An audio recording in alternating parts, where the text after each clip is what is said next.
Janata Dal S ദേശീയ അധ്യക്ഷൻ ശ്രീ ദേവഗൗഡ കഴിഞ്ഞ ദിവസം മൈസൂരിൽ BJPയുടെ പ്രധാനമന്ത്രിയായ ശ്രീ മോദിയും ഒരുമിച്ച് കൈകോർത്തുകൊണ്ട് NDAയുടെ സ്ഥാനാർത്ഥിക്ക് വേണ്ടി നടത്തിയ പ്രചരണം, അതിൻ്റെ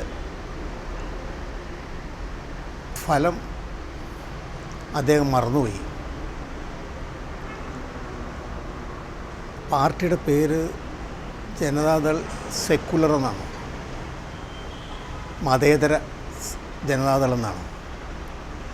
ആ പേര് എന്താണ് അർത്ഥമാക്കുന്നുള്ളത് വിസ്മരിച്ചുകൊണ്ട് അല്ലെങ്കിൽ അവഗണിച്ചുകൊണ്ട് അദ്ദേഹം നടത്തിയ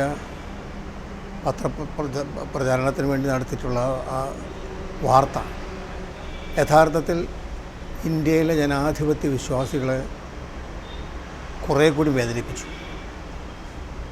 കാരണം മതത്തിൻ്റെ പേരിൽ, ക്ഷേത്ര നിർമ്മാണത്തിൻ്റെ പേരിൽ വിഭാഗീയമായി ന്യൂനപക്ഷങ്ങൾക്കെതിരെ വിഭാഗീയമായി പ്രവർത്തിക്കുന്ന പ്രധാനമന്ത്രി ആയ മോദിയുടെ കൂടെ ഇത്തരത്തിലുള്ളൊരു പ്രസ്താവന കൊടുത്തത് എല്ലാവിധ ജനാധിപത്യ ധാർമ്മിക മൂല്യങ്ങൾക്കെതിരാണ്. ക്ഷേത്രത്തിൻ്റെ പേരിൽ അല്ലെങ്കിൽ മതത്തിൻ്റെ പേരിൽ വോട്ട് മേടിക്കുന്നത് പ്രധാനമന്ത്രി യഥാർത്ഥത്തിൽ ചെയ്യുന്നത് ചട്ടവിരുദ്ധമാണ്.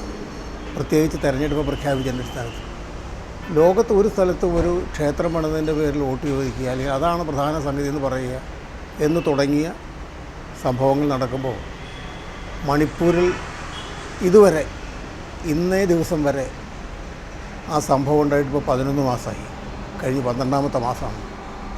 കേരളത്തിൽ എല്ലാ മണ്ഡലങ്ങളിലും മിക്കവാറും എത്തിത്തക്ക വിധത്തിലെത്തിയ മോദി അവിടെ ന്യൂനപക്ഷങ്ങൾക്ക് എതിരായി നടക്കുന്ന ആക്രമണങ്ങൾക്കെതിരെ പാർലമെൻറ്റിൽ പോലും പറഞ്ഞിട്ടില്ല, അവിടെ പോകാനും തയ്യാറായിട്ടില്ല. ഇത്തരത്തിലുള്ള മോദിയുടെ കൂടെ ദേവഗൗഡ നടത്തിയ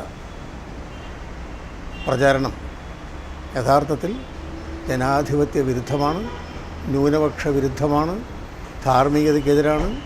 മതാധിഷ്ഠിതമായ ഒരു പാർട്ടി, മതാധിഷ്ഠിതമായ ഒരു സംവിധാനത്തിന് വേണ്ടി നടത്തുന്ന പ്രചരണ പരിപാടികൾ കൂട്ടുനിന്നതിൽ കേരളത്തിലെ ജനതാദൾ പ്രവർത്തകർക്ക് ഖേദമുണ്ട്, പ്രതിഷേധമുണ്ട്. കേരളത്തിലെ ജനങ്ങൾ എല്ലാം തന്നെ അതിനെതിരാണ്. കേരളത്തിലെ ജനതാദൾ, ഞങ്ങളുടെ മന്ത്രിയും സംസ്ഥാന പ്രസിഡൻറ്റും കാര്യത്തെക്കുറിച്ച് പറഞ്ഞു കഴിഞ്ഞു. ഞങ്ങൾ ഇടതുപക്ഷ ജനാധിപത്യങ്ങളുടെ കൂടെയാണ്.